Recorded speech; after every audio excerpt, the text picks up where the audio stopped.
fiction, science fiction, horror, fantasy, crime, LGBT, thriller. You have now entered the House of Mystery with your hosts, Eric Shapiro, David North Martino,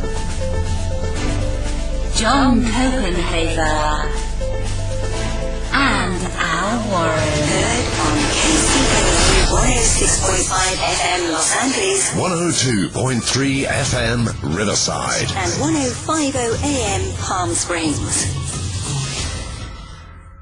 Welcome back into the House of Mystery, and of course I'm Al Warren. Mr. Joe Goldberg is sitting here talking. I'm sitting here talking, and I'm looking out the window ready for the snow to fall. Ooh, snow's falling in Chicago. No.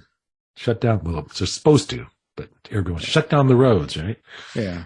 Well, you know. Does it snow where you are? No. Nothing. It's raining. No. Nothing but rain. It's Canada. Canada doesn't snow. Yeah. Not anymore. No snow in Canada. It's tropical. Oh, it's crazy. Give it a couple of years. Yeah. Get a suntan all year.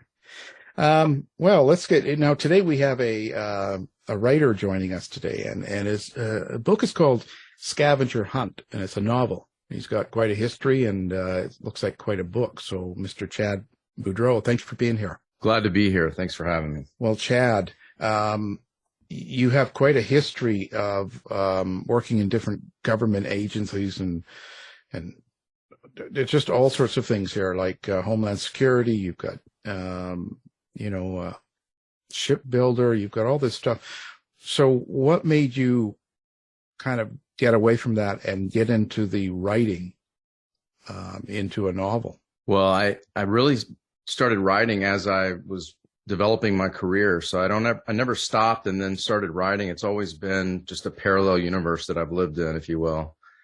I had my dream job when I was 28, working for the Department of Justice. And I kind of stumbled into that. And as I stumbled into it, I really was just in awe with the environment. It was right after 9/11.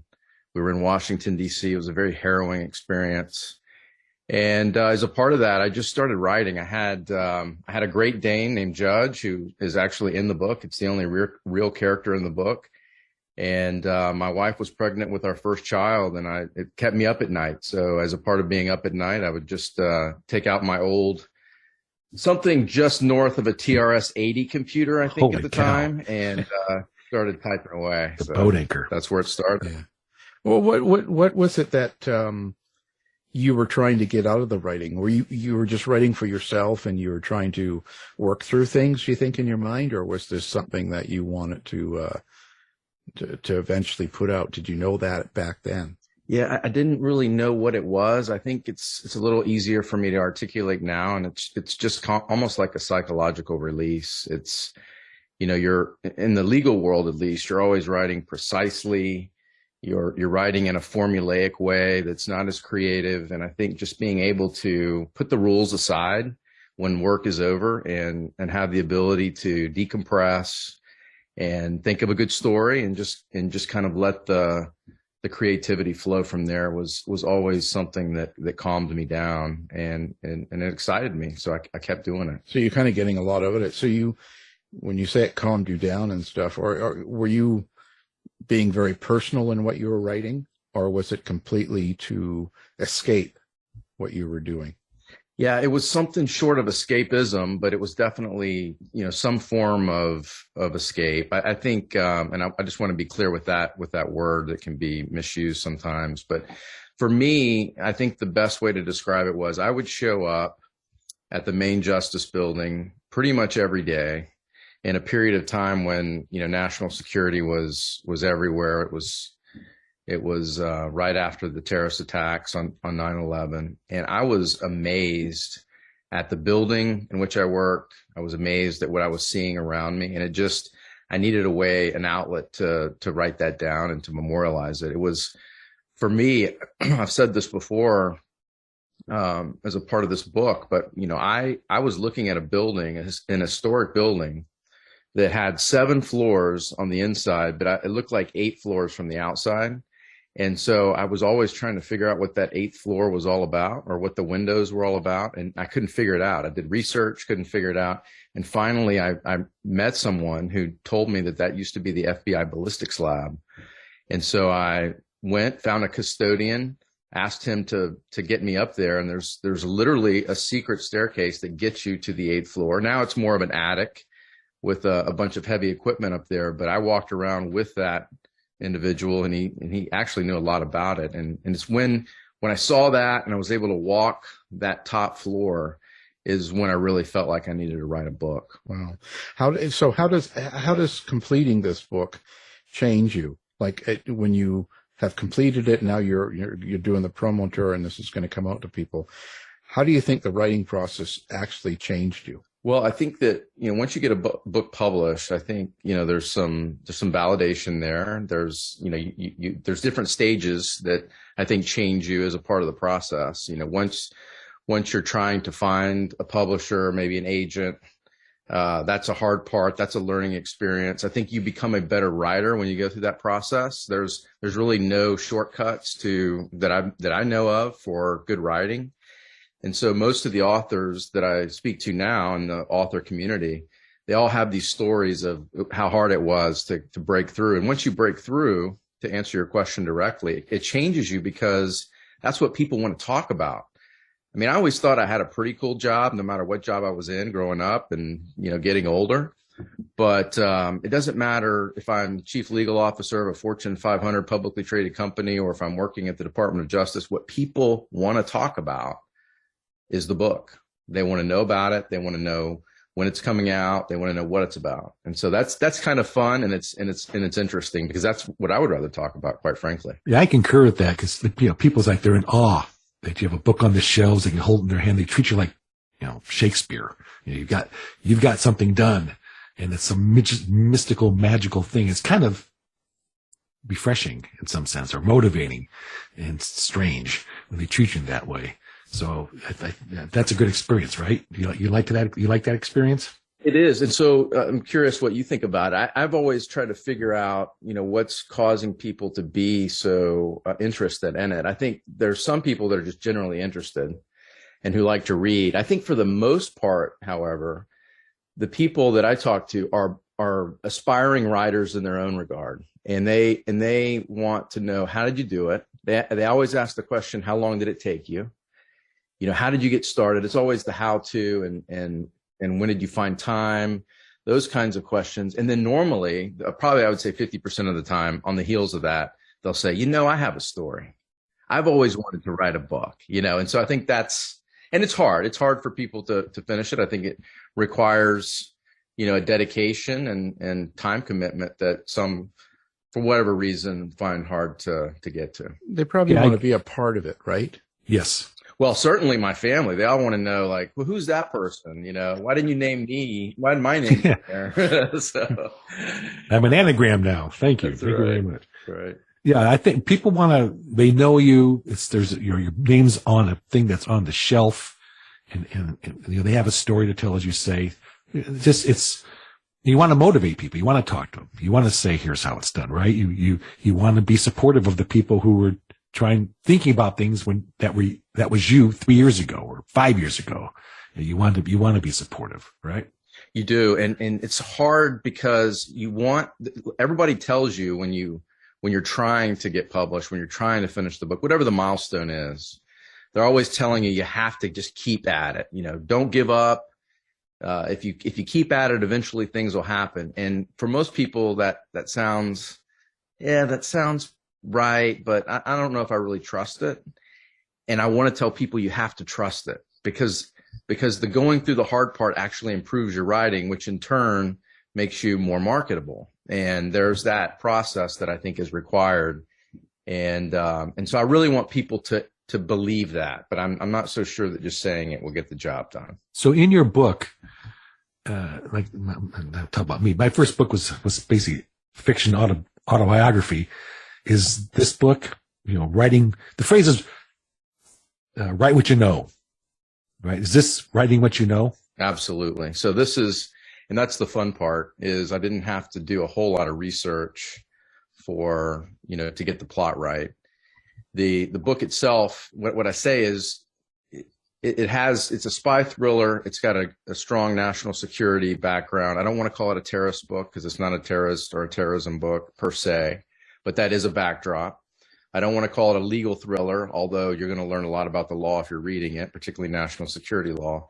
But there are nonfiction books that if you really want to learn about those things, you can go pull off the shelf. You will learn a lot about that in this book from my own personal experience, but the book is really meant to be entertainment. And if I don't capture the reader and entertain the reader from the very beginning until the end, then I've failed. But hopefully along the way, some of the things that I've lived through, the experiences that I know about will come through the book. And I think they have in Scavenger Hunt. Such as the tension between national security and privacy. That, there are factions on this side that are very passionate about increasing national security or maintaining privacy. We really saw that, back in the 2003, 2004 era with the Privacy Act, and whether or not we were going to reauthorize the Privacy Act. The Privacy Act had all of these provisions in it that helped law enforcement and intelligence, go after bad guys. And it was normally for certain things that we would have for the mafia or otherwise they were trying to put on the more of the national terrorism piece. And they needed more tools, but the privacy groups we're also saying, well, hold on a second, because we don't want our privacy upended by all of this. And so what the book does, I think, is it puts the characters in this spot where they are doing outrageous things in a real setting where those tensions come to light, and you're able to analyze them in a way that I don't think bogs the story down, but it just really, you're living the moment of what it would look like if you were under increased scrutiny and you had to do things that otherwise you wouldn't want to do. And in doing that, you really put those tensions right in the middle of the story. I have to wonder then, when you're focusing on a real event, or when a real event is kind of the backdrop, with things so, I don't know what I don't want to get too political, but with things so talked about these days, did you try to not direct it at any one meaning, any one group or another? Like, do you know what I'm saying? So like when you're talking about security and then you're talking about privacy and stuff like that, they can be deemed political. Are you trying to stay out of that and not really give a direction for your readers? Correct. So I do have viewpoints, and some of them are more passionate than others. But in this world, I think that there are good arguments to be made on both sides. So I really try to draw that out. I think, I really learned this, when I went over to the Homeland Security Department, and Michael Chertoff was the secretary at the time. And that was a new department. We were meeting with groups from both sides, being with strong national security groups, and we were meeting with strong privacy groups, and including those that represented different cultures that, if you're not careful, can be prejudiced by all of this. And so I learned at an early age that you need to take in all points of view. And you know what? If you just play it down the middle, it'll take care of itself. I mean, I mentioned earlier the Patriot Act. If you'll recall, back in the era that I talked about, 2003, 2004, it was really I would say the national security hawks that wanted that passed. And now today, with the politics of today and all that's gone on since then, it's that group that's saying, hey, we don't need the Patriot Act, anymore like we did. And so it's kind of interesting to see how that's transitioned and evolved over time. So did you write this with some sort of subtext or meaning behind it, something underneath the entertainment that you hope your reader gets, or did you avoid that? I think it comes out, but first and foremost, I wanted to write an entertaining story that was based on topics that I really enjoyed and that interested me. And I wanted to make sure that from the first page until the very last, that the reader couldn't put down the book. And, if I look back at it now, I can say, well, you might find a subtext here. I don't think you're going to find a political subtext that leans towards one party or another. You'll probably find, the fact that I, love what I do. And I love, living in a country where we can have these debates. And I think a lot of that is expanded on in the book. Chad, you come from a world of legal and government that are pretty much rigid and built upon process, procedure, and policies. Is that how you write your books? Do you use that same sort of mentality when you're trying to put on this complex stuff in an entertaining manner? Yeah. So let me just first say that as relates to the plot of my book, that's the main problem that they have, is they can't get past the bureaucracy. Right? They can't move fast enough to stop terrorists from doing X, Y, or Z. And so they're taking inordinate measures, extraordinary measures. And that's where the tension in the book comes and starts driving things. So I probably did. We talk about subtext. There was probably a little bit of me post 9/11 where I was saying, we've got too much bureaucracy here. We need to tear down this or whatever in order to save people. There was, I was 28 years old. I probably had a lot of that. But in writing the book itself, I love the fact that there are no rules. There are no rules in writing fiction. I love that. But there has to be structure for me. I have to have structure in order to make it work. And what I mean by that is, if I don't know when I start out what my title is, that's going to bother me. I need to know, generally speaking, how many words I'm going to have in a book. The answer to that for me is probably around 100,000 words. And I even say I probably will aim for 50 chapters. And that structure is just enough for me to say, I need 2,000 words for this chapter. I need to have this many chapters by the end of the week or the month. And that gives me, so I don't know if that's bureaucracy or just a little OCD, but it definitely is required for me to function. And so love it within that structure, kind of going crazy and not having the rules that I have in my legal writing. But certainly I need that structure. It also gives you the flexibility, especially like to end it the way you want and to have certain amount of justice accomplished in the book when you write fiction, rather than when you're writing 100% legal or truth, right? That's right. I will say this, I push my lawyers now, both the ones that work for me inside my company and the ones we hire in law firms, to really be creative, even within the legal briefs now, because I just think that's what judges are used to seeing when they read stuff they want to read. And so it used to be very formulaic back in the day, this language of comes now, here comes now plaintiff. And now it's, Bob was hit by the car and, nobody cared about him. So it's even creeping into my legal writing. And I think it's actually made that more effective, actually. Right. People relate to it.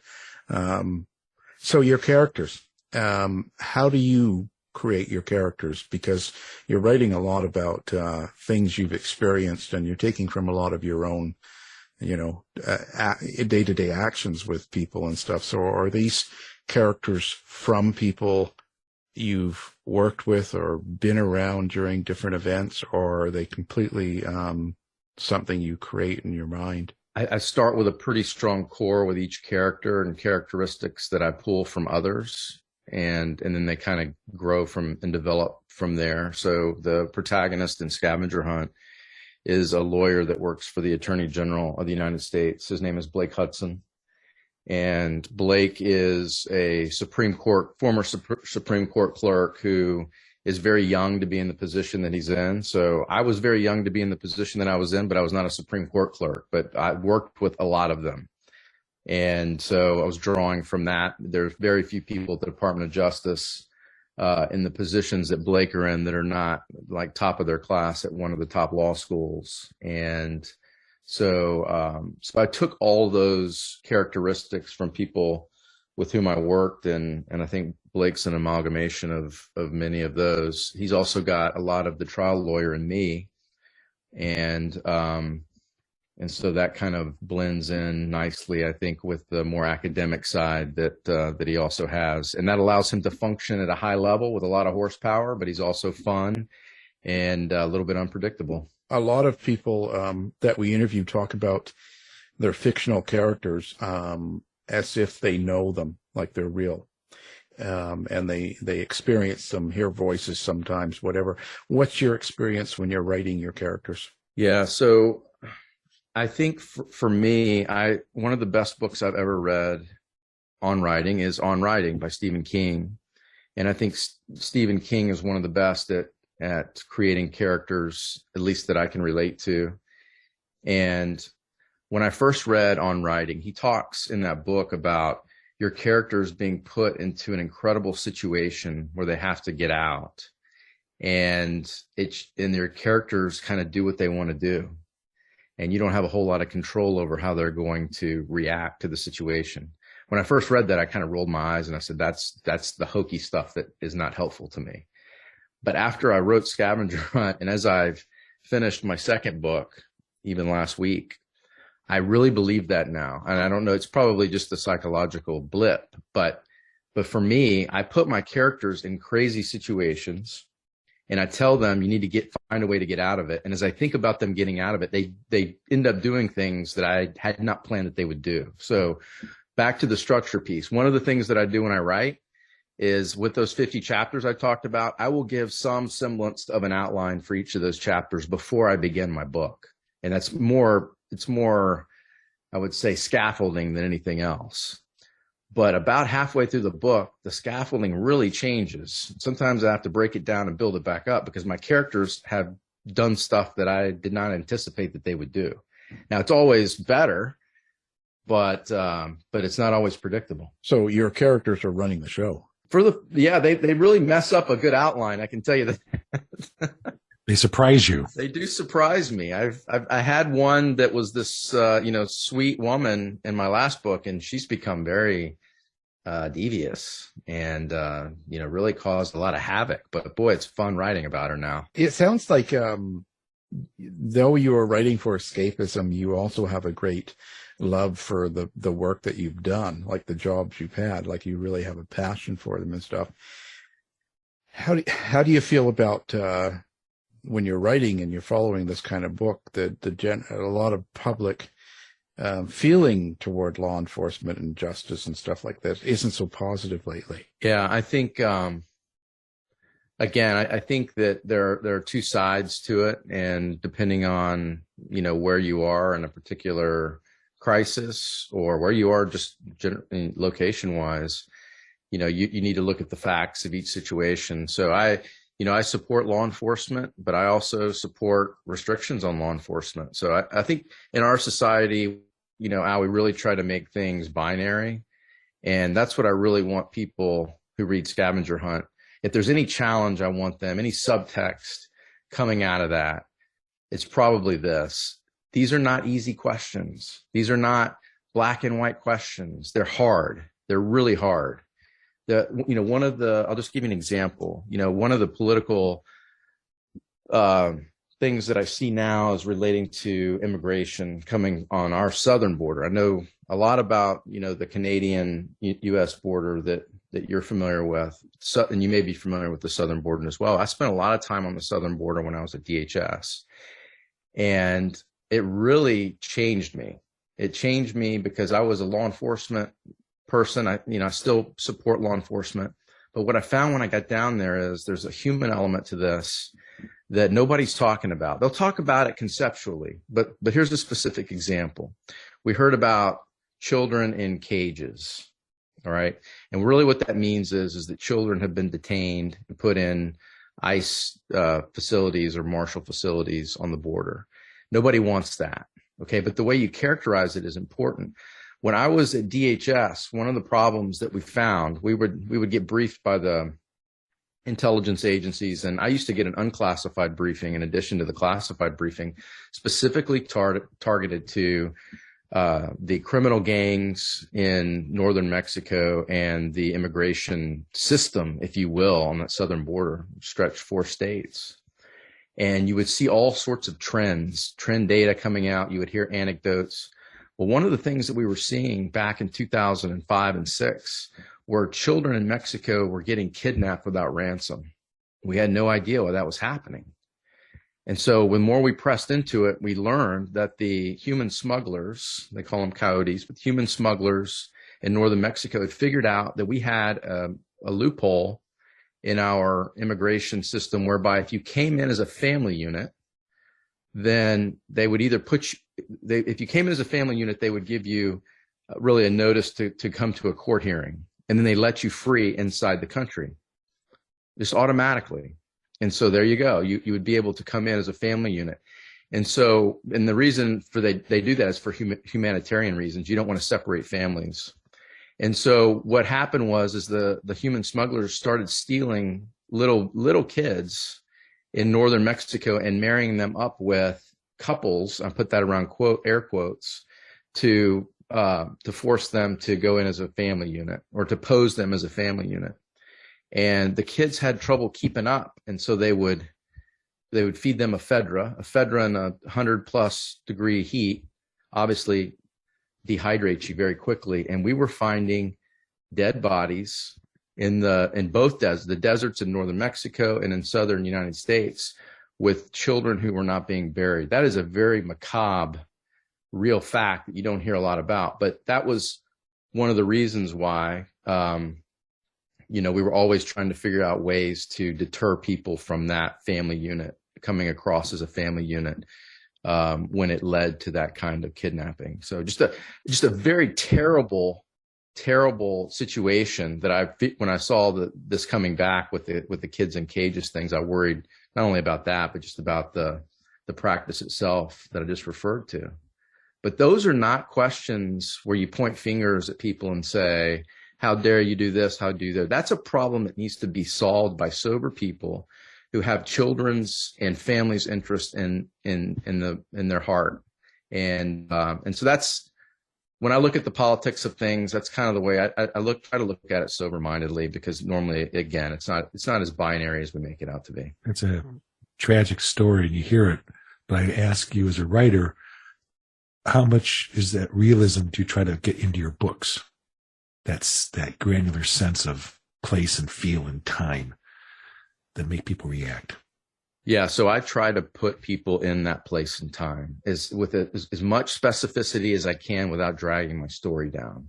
My first draft of Scavenger Hunt had detail after detail of the main Justice Building, because that's a building that most people have never been inside. It was one of the prettiest buildings in our country, certainly in DC. And again, there's just a lot of artwork, and there's a lot of architecture in there that people will never see. So I really wanted to give a good picture of that. And about a quarter of it made it in. I mean, after more sophisticated editors than I am looked at it, they said, I think you painted the picture very well without, dragging us down to the details. But so I'm always very cautious not to do that. But yeah, I hope that, when people read my book, when I read others' books, I want to be in that place and time, and I want to see what's around me. What did you find to be the biggest struggle of writing? Finishing. How did you know when you were done? Let's go there. Yeah. Yeah. Like, so how do you know when the book is done? Like for you? This time around, so I'll tell you, what I've said before is it took me 18 months over 20 years to write Scavenger Hunt. So, in the latest book that I wrote, 9 months. And so it goes to editor tomorrow. So, I think it does get better. I think it's a learning process. You need to get your confidence. You need people along the way to tell you don't quit, because you don't share too early, but when you share, people are going to respond, and you need to take criticism in stride. You need to have thick skin, all those things. But for me, I think you do the best you can. You get a final together. It's not going to be perfect. You have to say it's not going to be perfect. When you're writing 100,000 words, not every word is going to be the perfect word, right? And you just hope you get it right most of the time. And then you have a date, hopefully, where you're going to submit your manuscript for publication. And that's when when you think it's over. Now I almost have to correct myself on the fly here, because for Scavenger Hunt, I had this amazing thing happen. It got picked up for publication. I had, worked with the editor. I'd gotten it to a point where I was really happy with it and turned it in. And it was that time where you're like, okay, now we're going to go celebrate. We've turned it in. And I went on a business trip to DC. And on my business trip to DC, I was in an event and I ran into 3 former attorneys general of the United States. And I knew 2 of them. And one of them I had worked for, and he was asking me about my book. And I said, I just sent it in. And then another one came and he said, hey, what's this book about? And I'm saying, I'm glad you asked. So, talking about my book, and I was talking about the hidden 8th floor, like I just told you about. And then one of them turns to me and says, well, did you know about the hidden apartment above the Attorney General's suite?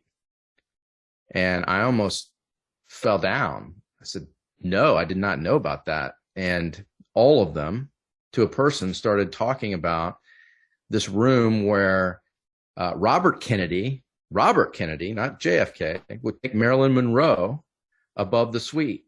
And so I got all the details I could of this.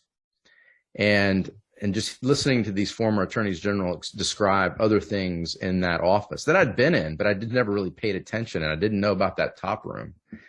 And just walking through that, I called the publisher when I got home, and I said, stop the press. I've got 2 more pages I've got to write. Oh boy. There's got to be something about, there's so much conspiracy out there too, with government and government agents, and also with, public figures like Marilyn Monroe and stuff. I guess it must be pretty interesting being in that kind of a field. I think so. I mean, it's funny because we all read spy thrillers too. And so it's some of the novelists who have never been there are probably more exciting than what the actual work is. But yeah, there's a lot of intrigue. I think, particularly overseas. Here we have, at least in the United States, probably North America in general, it's pretty controlled. But when you get overseas and you've got a lot of other things going on, you really get like into the case officer world of the CIA. I think that's where people really get interested. Of course, the FBI is always interesting, and it's fun to craft stories around either of those agencies. Yeah, as a former kind of case officer, it's not very interesting to write about balancing out your cash box. Nobody really wants to read about that. Oh, come on. Yeah, it's a thrill. Yeah. Who do you read then? You talked about some spy novels and stuff. Who do you like to read? Yeah, my favorite is Robert Ludlum, and unfortunately, he's no longer with us. But and I just I love Tom Clancy. I love the details of Tom Clancy. Brad Meltzer is another one, particularly his early works. He wrote a book called The 10th Justice that I was reading about the time when I started writing. So I have to say that was probably inspirational for me as well. I knew some people that had worked in the White House counsel's office, and at the time, and so that was fascinating to me. So I'm sorry, he had the 10th Justice, but the one that was First Counsel was the one that he came out with after that one, and it was about a lawyer inside the White House counsel's office. But both fascinating books to me, and so that's where and then actually I do read other books that are popular, like Dan Brown. I started reading a few of his books recently, just because I wanted to know. I saw his master class, and I thought his master class on writing thrillers was really good. And I'd never really spent a whole lot of time in his books. I think I'd read maybe his first 2, but I bought a bunch of those books and read some of those. And I like the way he thinks about writing. And so that was interesting to me. And then Nelson DeMille is, am I pronouncing his name correctly? I've just now, I had never read any of his books before. And he wrote one called The Cuban Affair that I just picked up. and the writing was so rich that I really fell in love with it. So I just ordered a few more of his books, and I'm really looking forward to, once I get this last book submitted to publication, spending some time with his writing. You should really read Joe Goldberg's books. Yeah. I was waiting for you to plug me. Thank you very much. You'd be the first one. Yeah, come on. What are you doing? That's the best writer I know. Best writer on this podcast besides Chad. Yeah. And you. I'm third. Al, Chad. I'm done. All right. I will say too, I so much with the horror, but with his other fiction, I really like Stephen King. I loved his Dark Tower series, and I read that I think within 1 year on the DC Metro, but just going back and forth from work. But it was very interesting because I was reading. Oh, I forgot which one I was reading. Maybe Needful Things. Yeah, Needful Things. And I was in an airport. This was last year, and it was I was traveling with my boss, so we were in the general aviation section, the one where you don't have to go through security, at Dulles, and I'm waiting for our plane, our pilot, to get there, and lo and behold, walking towards me is none other than Stephen King, and I've got his book in my backpack, and I'm thinking, I don't want to be that guy. I don't want to Be the guy. be that guy. But I said, I got to say something. So he gets close to me, and I didn't know at the time, but he was there for, they were having an antitrust case, I think, on some of the publishing companies that are trying to consolidate. And that's why he was there to testify, but I didn't know why he was there at the time. Anyway, he comes to me, and I'm thinking, I can't let this opportunity pass. So he got close, and he looked at me. He knew that I'd recognized that he was famous. And I just said, hey man, I got Needful Things in my backpack. And he said, good man, and patted me on the shoulder. That was the closest I've come to, the Hall of Fame. That's fame. That's fame. That's it. Just stop it right there. That's funny. Should have asked him to sign your back or something. Sign my arm. I've seen some of his Twitter activity, and he did not look like he was in the best of moods, and I did not want to be on the wrong side of that. So what's your plans here? You said you've got another book done. Is this part of a series, that kind of thing, or what? How are you writing now? Like what's going on? So I'm doing, my aim is one a year, and again, my publishing company is not, they let me go on my own time, so that's nice. But just in terms of going back to that structure and discipline, that's what my aim will be. And so the latest book is not in the series; it's just a general thriller. But I felt like I really needed to write it because I couldn't quit thinking about it. And it was really howling the loudest. And so very happy to get that done.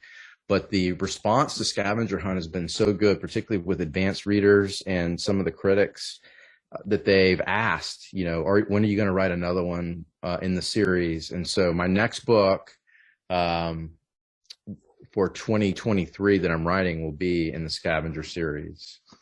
And I'm doing research on it right now. So, and I will have to research this one a little bit more. It must involve Canadians. There's nothing to research there. No, you start running out of autobiography, right? Poutine. Well, so the Canadian, I'll just tell you this, as a Boudreaux, I did, my wife bought me Ancestry.com a few years ago, and I'd never grown up with my dad. He died early. And so I grew up in southern Texas and not Louisiana, where most of the Boudreaux live. But I traced my ancestry back to France, obviously. But we went through which is now Halifax. And, the group that we were with persecuted pretty hard there by the British. And, so yeah, I've got some Canadian roots. I have not been to Halifax, and, but I'm planning to do that in the next couple of years, so I can go see what the, father's side of the family was all about. When you're writing, it sounds like you're very outlined, very structured. You've got all this pattern set up.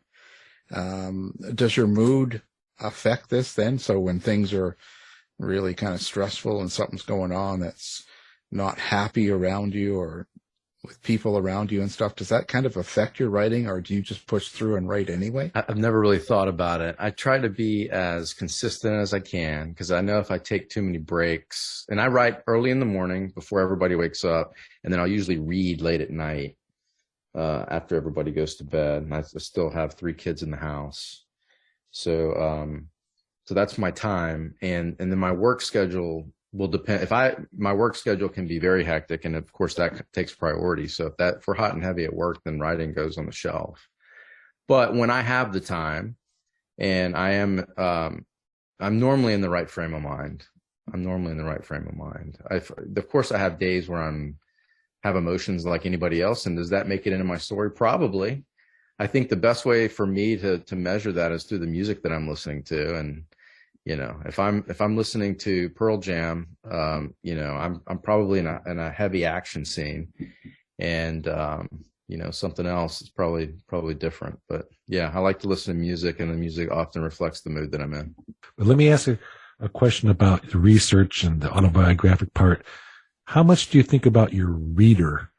As I know you want to entertain, but you are writing in an area where there's a lot of people who know some things, and they're going to go, "Oh no, Chad, that's not how that works. It's a blue, not green. It's the third piece of paper."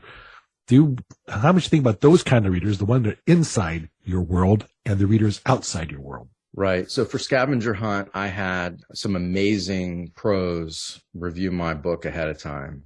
And including, Secretary Chertoff, John Ashcroft, who was the U.S. Attorney General, people on really both sides of the aisle, but also the career folks at the Department of Justice who had, just knew everything, all the history that I needed to know. There were some mistakes that I made early on, and you have to have thick skin, believe me. Some are kinder than others when they correct you, but we did everything we could to get it right.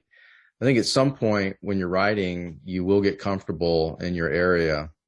For Scavenger Hunt, again, it was not an area where I thought I had to do a lot of research. I did do some just to get the technical pieces right.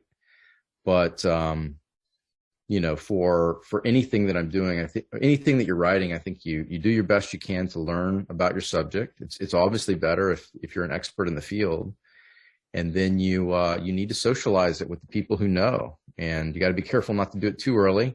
But at some point, you gotta ask a lot of questions. You almost have to be an investigative reporter, and then at some point you can write it and share it, and they'll let you know if you got it right or not. No, but they're not shy. Experts are not shy, as you know, to tell you when you're wrong in their area. So okay. So are you going to be set up to interact with people? Have you got a lot of social media set up and a website and all that? How do you want your fans and readers to find you? Yeah, I think the easiest thing, other than just going on, to your favorite bookstore and buying the book directly, is just go to my website. It's chadboudreaux.com, ChadBoudreaux.com, and you'll have everything there that we're doing. We'll be, the book goes live on January 31st. So for those listening live or near live, that's Monday. And so, and then after that, we've got a couple of tours that we're doing and other things that we're doing, but we're excited. Well, fantastic. Of course, we'll have that up on the website. People can find you with one click, and that'll be easy for them. So how was it? You must have been writing some of this over the pandemic. How was that? Well, I've got to tell you, the pandemic, I have different views about that. My first day on the job, in my new job as chief legal officer of my company, was really right at the time we'd set up a crisis management meeting at our company for the pandemic, and we were early. So I didn't have much room to write or even breathe during that time. I think over time, it's obviously some have figured out better than others how to structure their day to where they can be productive. In the legal community, I'll just say this as an aside, we have a big problem with stay at home.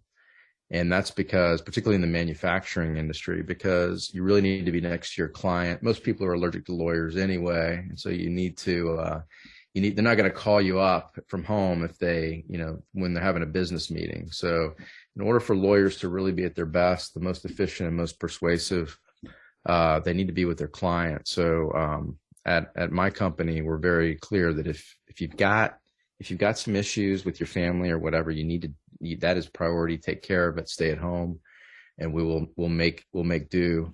But eventually you got to come back, because particularly for lawyers, I think we're going to be hurt by people staying at home. And unfortunately, not a lot of people are talking about those issues. Something I think just society has to work through, something that, people have to learn what works and what doesn't. So strange.